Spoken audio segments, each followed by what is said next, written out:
On our first Christmas in the parsonage where we used to live, we went all out with the Christmas lights.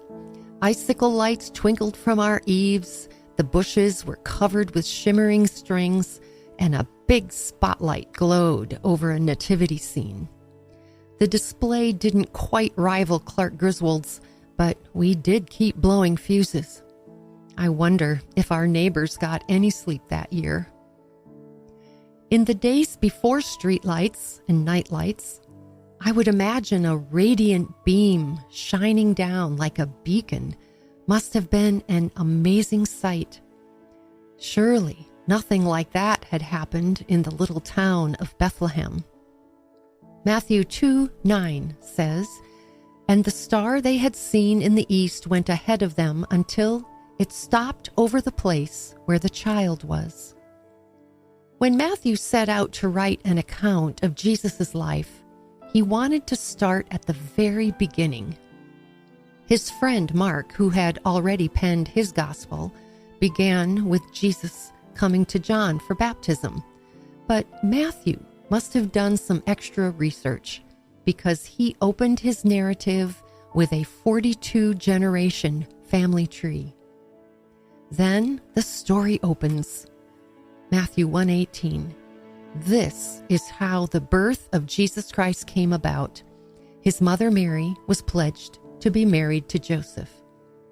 His mother Mary, of course. Perhaps Matthew interviewed Mary. Where else would he have been able to get such detailed information about the birth of Jesus?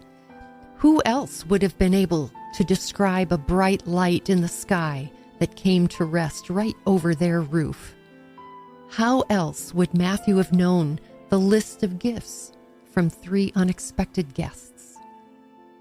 Luke 2:19 says, "But Mary treasured up all these things and pondered them in her heart." That's what mothers do. They remember their birth stories. Maybe it was the way Mary recounted the events, or perhaps it was Matthew's intention. But 5 times in his narrative, Matthew used the phrase, "the child and his mother." It never says the mother and her child. Above all, this is about Jesus, God's Son. The spotlight should always be on him. Thank you, Lord, for your light that shone that night, pointing us to the light of the world.